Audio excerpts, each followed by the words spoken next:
കുറുവ സംഘങ്ങൾ എന്നവരെ ആദ്യമായി വിളിച്ചത് തമിഴ്നാട് പോലീസിന്റെ രഹസ്യാന്വേഷണ വിഭാഗമായ ക്യൂ ബ്രാഞ്ചാണ്. ആയുധധാരികളായ മോഷ്ടാക്കൾ എന്ന അർത്ഥത്തിലായിരുന്നു ഈ ഒരു പ്രയോഗം. മോഷണം നടത്താൻ ഉദ്ദേശിക്കുന്ന പ്രദേശത്ത് നേരത്തെ തന്നെ എത്തി ചെറിയ തൊഴിലുകളിൽ ഇവർ ഏർപ്പെടുന്നു. സാവധാനം ആ പരിസരവും വീടുകളുമൊക്കെ നിരീക്ഷിച്ച് കയറേണ്ട വീടുകൾ ഏതൊക്കെയാണെന്ന് തീരുമാനിക്കുന്നു. 2-3 പേരുടെ സംഘമാവും മോഷണത്തിനായി എത്തുക. കയ്യിൽ ഇരുമ്പ് ദണ്ടുകൾ ഉണ്ടാവും. പുറകിലത്തെ വാതിൽ തുറന്നാണ് ഇവർ സാധാരണയായി വീടുകളിൽ പ്രവേശിക്കുക. അടിവസ്ത്രം മാത്രം ധരിച്ച് ദേഹം മുഴുവൻ കരിയും എണ്ണ പുരട്ടിയാവും ഇവർ അകത്ത് കടക്കുക. പിടിക്കാൻ ആരെങ്കിലും ശ്രമിച്ചാലും വഴുതിയോടാൻ ഇത് ഇവരെ സഹായിക്കും.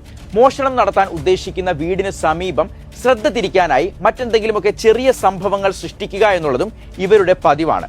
വീടിന് മുന്നിൽ കുട്ടികൾ കരയുന്ന ശബ്ദമോ അല്ലെങ്കിൽ വാഹനാപകടം നടന്നതുപോലുള്ള ഒച്ചയോ ഒക്കെ ഉണ്ടാക്കി വീട്ടുകാരുടെ ശ്രദ്ധ തിരിച്ചതിന് ശേഷമായിരിക്കും പലപ്പോഴും ഇവർ വീട്ടിൽ കയറുന്നത്.